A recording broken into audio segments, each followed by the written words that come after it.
안녕하세요, 구독자 여러분. 구독과 좋아요는 채널 운영에 큰 힘이 됩니다. 안녕하세요.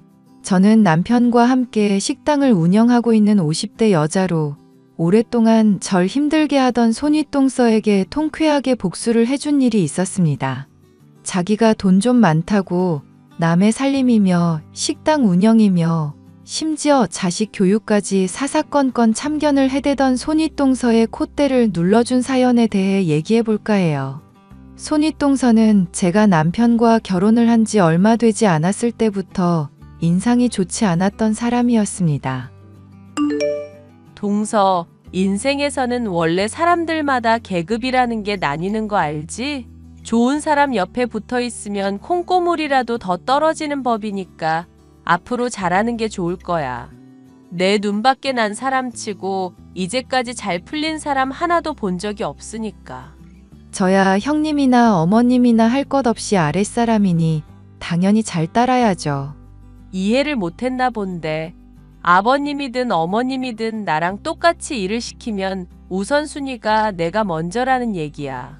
어머님은 살 날 얼마 안 남으셨고 앞으로는 나랑 쭉 봐야 할 텐데 누가 먼저인지 판단을 잘해야지.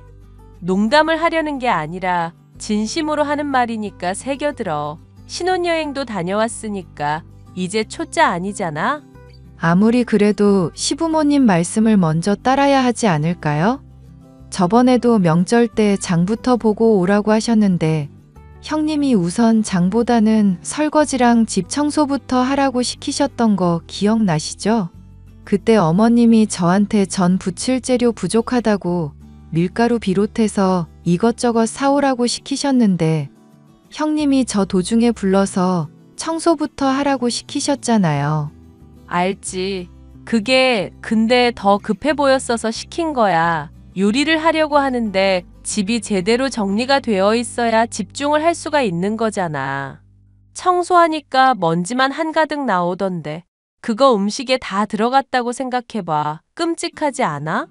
그거 어머님이 알아서 치워두겠다고 하셨는데도 굳이 청소부터 하라고 하셔서 따랐다가 저 혼났었던 것도 기억하시겠네요. 그때 어머님이 뭐라고 하실 때 형님이 시켜서 이것부터 한 거라고 하니까 뭐라고 하셨어요?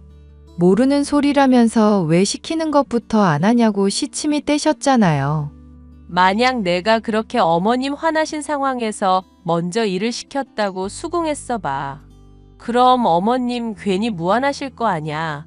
나는 어머님도 동서도 둘 다 똑같이 배려해서 현명한 선택을 한 건데?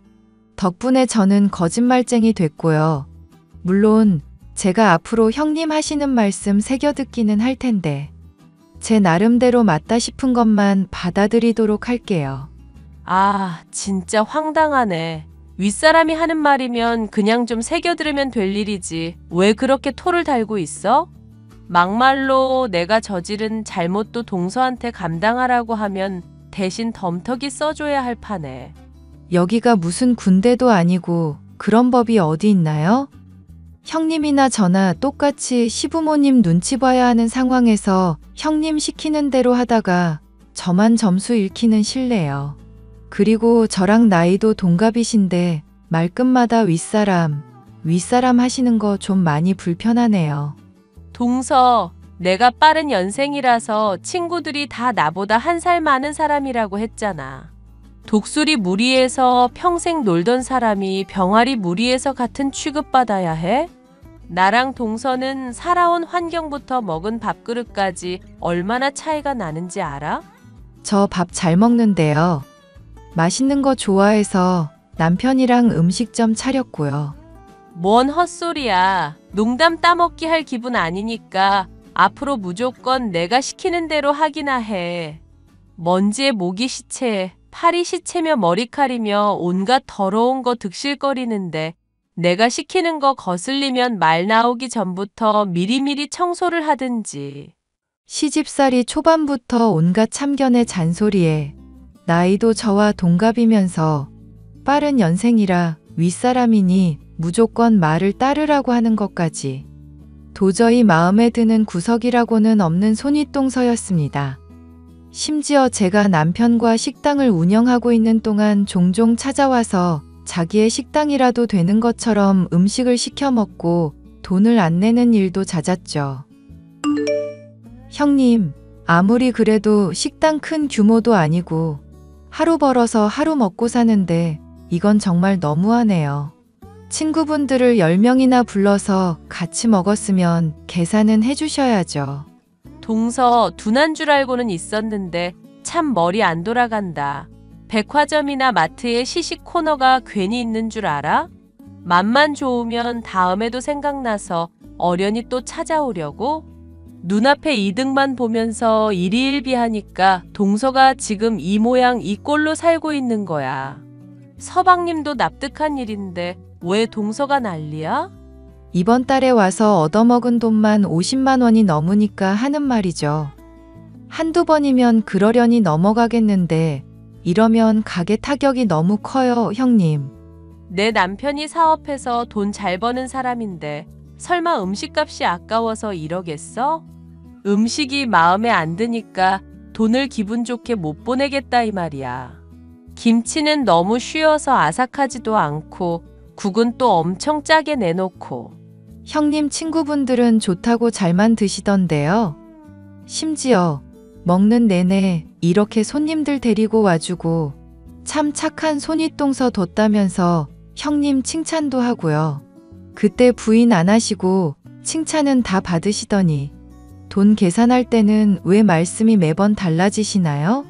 인생이라는 게 동서 원래 이렇게 불합리한 일도 있는 법이야. 마음먹은 대로 다 되는 게 아니니까 물 흐르듯이 흘러가야 할 때도 있는 법이라고.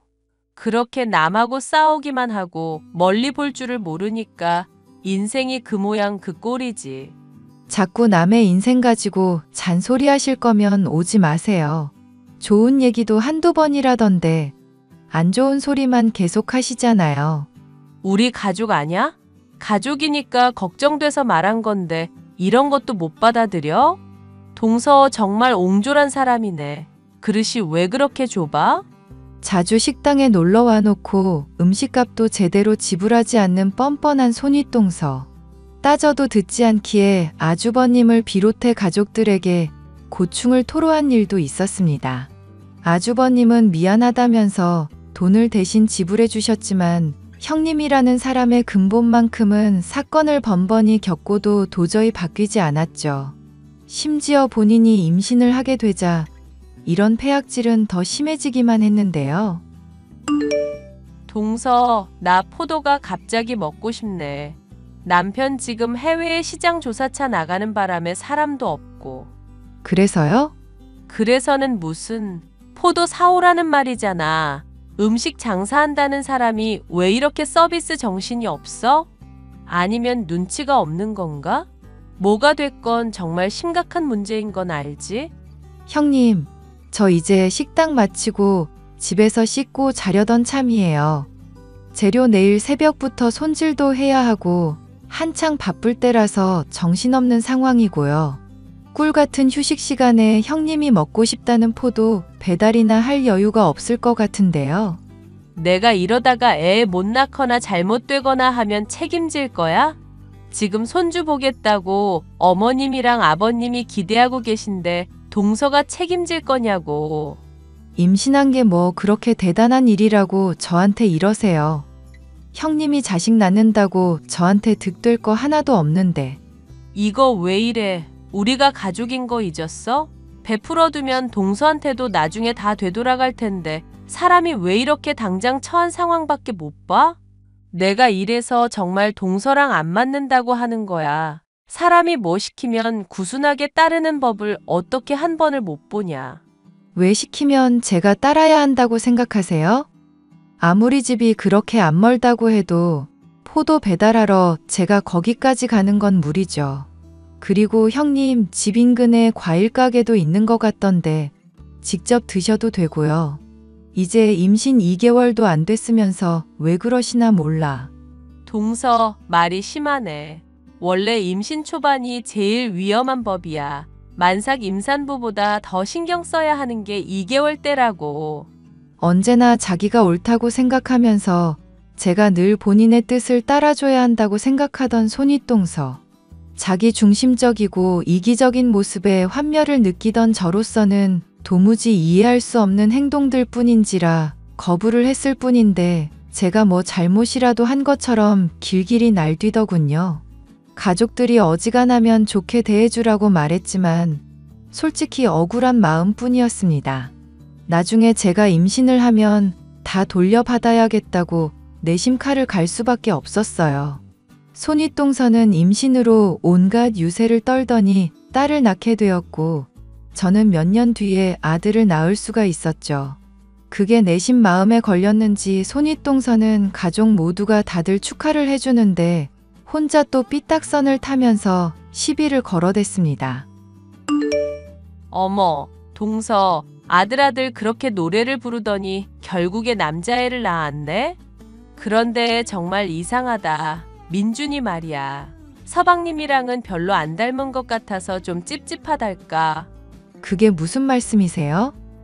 남편이랑 안 닮았다니 그럼 제가 바람이라도 피우고 남의 자식을 낳았단 소리예요? 에이, 내가 그렇게까지 얘기 안 했잖아. 어디 찔리는 거 있어? 왜 그렇게까지 발끈해서 사람을 무안하게 해? 사람을 무안하게 하는 게 아니라 지금 형님이 먼저 말씀을 이상하게 하시잖아요. 지영이가 딸이라서 실망하신 것 때문에 이래요? 뭐? 실망? 요즘 시대에 딸이든 아들이든 잘만 기르면 되지. 내가 왜 실망을 해? 모르죠. 아버님이랑 어머님이 별로 안 좋아하셨으니까 그것 때문에 형님 기분이 상했는지 안 상했는지 제가 알게 뭐예요? 저는 아들 낳아서 안겨드렸는데 형님만 딸 낳아서 지금 신경 쓰이는 걸로밖에 전 생각이 안 되네요. 동서 지금 말 다 했어? 아니요, 말 아직 다 못했어요. 자꾸 사사건건 형님이 저한테 딴지 걸고 이래라 저래라 참견하시는데 가족이라는 이름으로 감당할 수 있는 선만큼만 해주셨으면 좋겠네요. 이럴 때마다 솔직한 심정으로는 형님을 차단하고 싶을 정도니까요. 내가 가족이라고 좋게 대해주고 바른 길을 알려주는데도 안 따라가니까 그러지. 이제 두고 봐. 자식 교육할 때 내가 가지고 있는 노하우며 지식들 필요할 때가 올 거니까. 그때 가서 동서가 울며 불며 빌어도 전혀 소용없다는 거 기억해 두라고. 자식 교육까지 참견하실 생각이셨어요? 와, 형님, 제발 저 방치 좀 해주세요. 그러면 저랑 남편이랑 민준이 모두 행복할 것 같아요. 그래. 그렇게 의기양양한 태도가 언제까지 가나 보자고. 초등학교 때야 뭐 공부 못해도 그러려니 하겠지. 그런데 중학교, 고등학교 올라가서 대학 갈 상황 돼서도 그럴 수 있을까? 나는 우리 지영이한테 최고로 좋은 옷, 좋은 음식 먹이면서 과외로 선행학습까지 다 할 거야. 동서 민준이가 식당 일하면서 하루 벌어 하루 먹고 사는 엄마 아빠처럼 나중에 빌빌거릴 때 우리 지영이는 하버드 아니면 서울대 가게 될 거라고. 네, 제발 그 꿈 이뤄주시면 좋겠네요. 힘내세요. 대신 저희 가족한테 절대 참견하지 마시고요. 제 아들의 미래도 역시나 암담할 거라고 악담을 퍼붓는 손윗동서를 보면 참 사람이 안쓰럽다는 생각밖에 들지 않았습니다. 그래도 교육에 대한 열의는 진짜였었던 것인지 그 뒤로 조카 지영이와 제 아들 민준이의 교육 격차는 중학교 때까지는 크게 벌어졌습니다. 동서, 이것 좀 봐봐. 우리 지영이가 글쎄 전교 1등을 또 했지 뭐야. 내가 그렇게 공부하지 말라고 몸 좀 생각하면서 공부하라고 말하는데 애가 참 말을 안 들어서 미치겠다니까? 하나 틀려도 된다고 하는데도 이를 아득바득 갈면서까지 밤새 공부하더니 또 올백이야. 글쎄, 원래 중학교 때까지는 암기만 잘해도 상위권 가능하다고 들었었거든요. 그래도 뭐 전교 1등이라니 대단하네요. 축하해요, 형님. 어머, 지금 지영이가 1등 했다고 하는데 반응이 그게 뭐야? 모르는 사람 집에 강아지가 태어났다고 하는 것보다도 더 심드렁하네? 지영이가 잘 나간다고 저한테 득될 것도 없는데 당연한 거 아닌가요? 형님이 이렇게 자랑질하면서 또 참견만 하시겠죠. 민준이 알아서 잘 기르라고 하시더니 요즘 또 참견 계속하고 계시고. 나도 답답해서 그러지. 답답해서. 애가 공부에 흥미도 없고 축구에 게임만 하고 있으니까 애 기르는 입장에서 얼마나 속이 썩어? 그리고 어머님도 교육 문제 같이 신경 쓰라고 신신당부를 하시니까 나도 솔직히 참견하고 싶지도 않고 동서 인생이나 민준이 인생이 망하든 말든 알 바 아냐. 그러니까 제발 그 태도를 좀 고수해달라고요. 어머님한테 듣자 하니까 먼저 민준이 교육 얘기 꺼낸 것도 형님이던데요. 어떻게든 자랑할 거리 만들고 참견할 거리 만들려고 운 띄우셔놓고 이제 와서 발뺌하시는 거예요? 원래 윗사람 의중을 읽어서 가려운 데를 긁어줄 수 있어야 똑똑하다는 소리를 듣는 거야. 어머님이 그런 생각을 하고 있으니까 내가 민준이 교육이며 애들 진로로 운 띄운 거 아냐. 애당초 민준이가 잘하는 애였으면 어머님이며 아버님이 그렇게 걱정을 했겠어? 민준이 알아서 공부도 잘하고 있고 친구들이랑 잘 어울리는 아이예요. 잘 크고 있는 애한테 억지로 공부시켜봤자 흥미가 생길 것 같지도 않고 애가 하고 싶은 거 하게 내버려 두자는 게 저랑 남편 방침이에요. 방침이 아니라 방치겠지. 원래 자식한테 무관심한 사람들이 그렇게 포장을 하더라.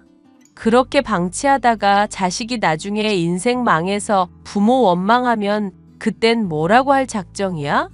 낳아놓고 돈 벌면서 애 막 자라게 내버려 두는 것도 학대나 다름없는 거 알고 있지?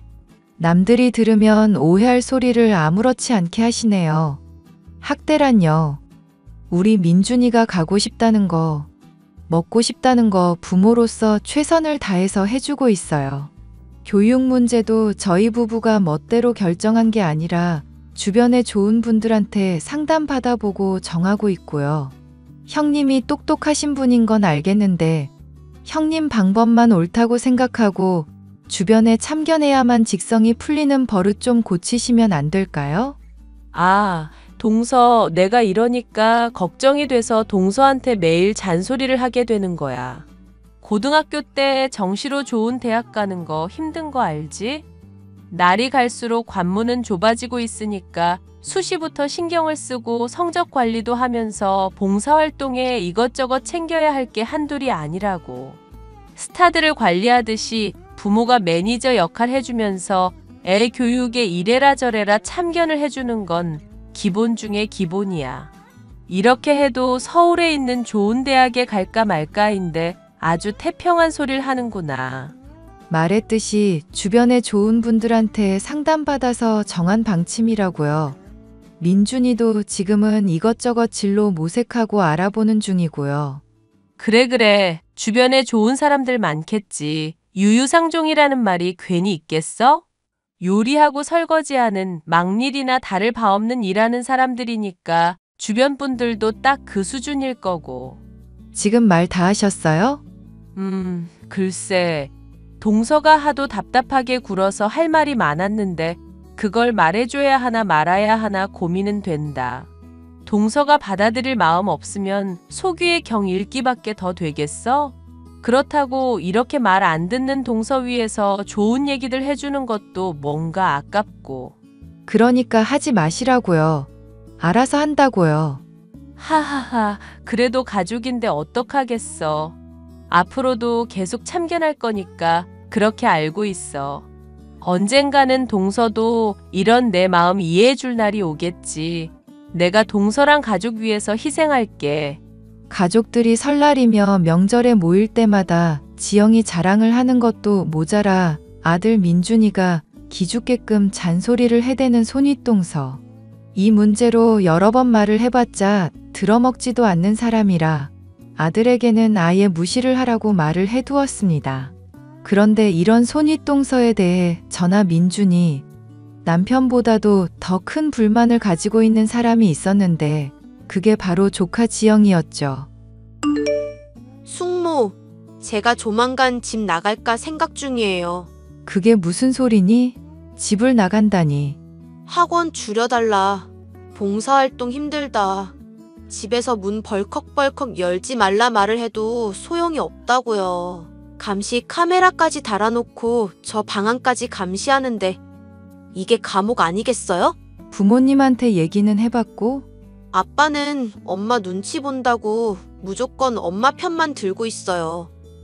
엄마는 아무리 얘기해도 무조건 본인이 맞는 사람이고요. 제가 맘 같아서는 좋은 대학 들어간 다음에 자퇴해 버릴까 생각도 해봤거든요. 그런데 결국 그러면 엄마 좋은 일만 시키는 것 같아서 어떻게 인생을 망쳐야 하나 그런 생각만 해요. 지영아, 네가 공부하기 싫다고 하면 안 하면 되는 거야. 자식은 부모의 소유물이 아니니까. 솔직히 저도 좋은 대학 가고 싶죠. 그런데 맨날 공부 잔소리만 하니까 이제는 어떻게 해야 할지 모르겠네요.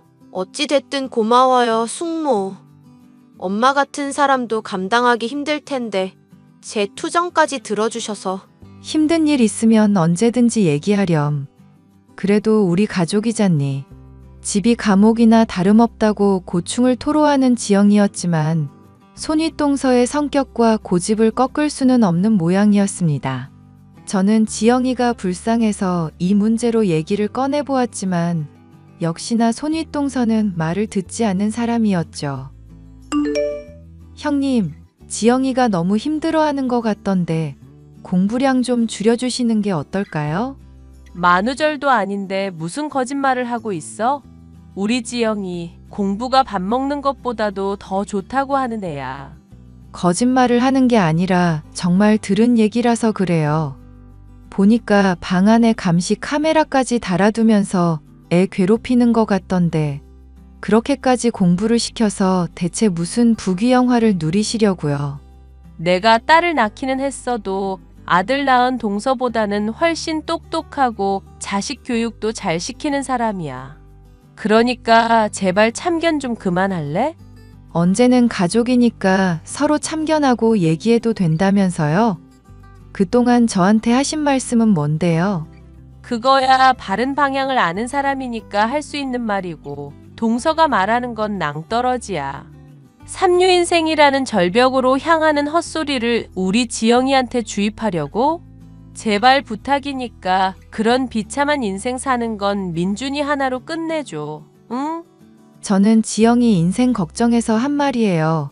애가 많이 힘들어하는 것 같던데 고집 부리면서 언제까지 그렇게 애를 학대하실 건데요? 그 착한 애가 오죽하면 비뚤어질까 고민을 할 정도냐고요. 남의 딸 신경 쓰지 말고 동서 아들이나 신경 쓰라니까. 우리 지영이는 지금도 잘하고 있고 앞으로도 더 잘할 애야.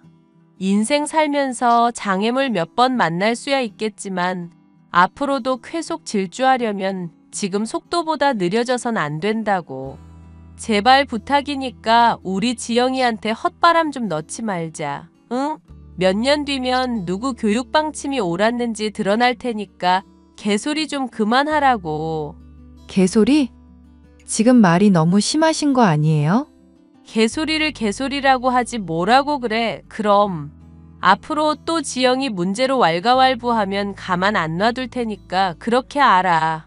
동서 원하는 대로 민준이 문제는 신경 안 써줄 테니까 다신 까불지 말라고.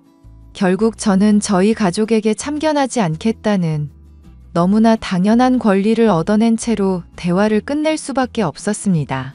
손윗동서가 말을 들을 사람도 아니고 지영이의 문제에 대해 아주버님이 협조적으로 나오는 것도 아니니 저로서도 손쓸 도리가 없었죠. 그렇게 몇 년간의 시간이 흘러 지영이는 학교 공부에 흥미를 잃어 아예 책을 놓게 되었고 민준이는 의사가 하고 싶다며 진로를 결정하게 되었습니다. 저나 남편이 시켜서가 아니라 정말 본인이 이루고 싶은 목표이기 때문인지 매일같이 공부를 했고 정말이지 무서운 속도로 성적이 오르더니 나중엔 떡하니 의대 합격까지 하고 말았죠. 당연히 집안의 경사라고 할 수 있었고 가족 모두가 축하를 해주기로 했습니다. 그 콧대 높고 거만한 데다 참견질을 해대던 손윗동서가 과연 어떤 반응을 보일지 기대하고 있었는데요. 축하 파티가 한창일 때도 등장하지 않던 손윗동서는 도중에야 술 냄새를 풍기며 얼굴을 비추더군요. 어머님, 아버님, 정말 서운하네요. 남편 사업자금 필요하다고 돈 달라고 할 때는 없다고 하시더니 이런 데에 돈을 낭비하시는 거예요? 그리고 동서도 사람이 그러면 안 돼. 파티를 해주겠다고 넙죽 그걸 받아? 거절을 해서 그 돈 저축을 해도 모자랄 판에 나라 경제는 생각 안 하냐고. 형님, 술 드셨어요? 어휴, 술 냄새. 지영이랑 같이 온다고 하시더니. 지영이랑 내가 여길 왜 와? 걔 지금 하버드 대학 가려고 공부 중인데 이딴 데를 왜 오냐고. 네, 공부 때문에 바쁜가 보네요. 평소에는 내가 말하는 것마다 태클 걸던 사람이 오늘은 어째 고분고분하다? 시부모님 앞이라고 얌전 떠는 거야? 아니면 꼴에 또 아들이 의대 붙었다고 자존감 좀 생기셨다. 이건가? 형님, 적당히 하세요. 지금 다들 축하하고 좋은 분위기인데 여기까지 와서 이러시는 거예요? 그러니까 의대 붙었다고 무슨 축하 파티를 하냐고. 나라 경제가 지금 기울어가고 있는데. 무슨 축하 파티를 하냐고. 개나 소나가는 의대 붙었다고 아주 지랄 연병들을 하고 있네. 그만하라고요. 아버님, 어머님도 계신 자리에서 대체 뭐 하시는 거예요? 동서가 이런 식으로 말댔구나 하니까 민준이가 버릇이 없는 거야. 애가 의대 붙으면 뭐해? 인성 쓰레기인데 나중에 의사 돼봤자 사고만 일으키겠지. 적당히 해요. 그리고 개나 소나 가는 의대라고 하셨어요? 아무리 그래도 삼수에서 대학 근처도 못 가고 있는 지영이보다는 낫지 않나요? 의대가 개나 소나이면 개보다도 못한 지영이 되는 거 아니냐고요. 뭐? 이게 보자 하니까 이 미친년이 아주 죽여달라고 용을 쓰네? 보자 하니까 뭐. 나도 많이 참았어, 이 미친년아. 오늘 아버님, 어머님 계신 데서 잘잘못을 한번 가려보자. 이 미친년이 축하 파티에서 욕설을 해? 어머님, 지금 이 미친년이 욕하는 거 보셨죠? 제가 인연보다 나이도 많고 똑똑한데 왜 이런 꼴을 당하냐고요. 말해보세요, 어머님. 빨리 인연 요절을 내라고요, 아버님. 왜 내가 이 꼴을 당해야 하는데. 우리 딸이 의대 갔어야 하는데. 아이고, 왜. 적당히 해. 이게 무슨 추태야. 우리 딸이 나버리고 연락도 안 받고 내가 왜 이런 비참한 꼴을 당해야 하냐고. 구획. 여보, 와서 여기 형님 등 좀 두들겨봐. 봉지 챙겨오고. 동서, 어떻게 해야 자식 의대 보낼 수 있는 거야? 나 죽을 것 같아, 동서. 도와줘, 동서. 울며 불며 통곡을 하다가 그 자리에서 토하기까지 하며 온갖 추태를 부리던 손윗동서. 나중에 남편과 아주버님에게 이야기를 듣자 하니 지영이의 반항 때문에 우울증 약까지 복용을 하고 매일같이 술을 마시는 등 제정신이 아닌 상태로 지내는 중이었다고 했습니다. 엎친 데 덮친 격으로 민준이가 의대까지 합격을 했으니 눈이 돌아가 파티에서 난장을 부릴 만도 했죠. 그 뒤로 만나게 된 손윗동서는 더 이상 아무런 참견도 하지 않고 제 눈치만 살피고 있는 상황이네요. 알아서 설설 기는 모습이 보이고 있어 저는 만족하고 있답니다. 지영이는 앞으로 또 어떻게 될지 모르겠지만 손윗동서 같은 못된 엄마로 인해서 받은 스트레스를 나름의 반항으로 풀고 있는 것 같아요. 따로 연락을 해보니 현재는 자취를 하고 있는 중으로 손윗동서가 울며 불며 매달리든 말든 아예 차단을 해버리고 남인 것처럼 지내고 있다 들었어요. 자식에게 버림받고 그토록 열을 올리던 교육에서도 완전히 실패하게 된 손윗동서의 이야기였습니다. 끝까지 들어주셔서 감사합니다.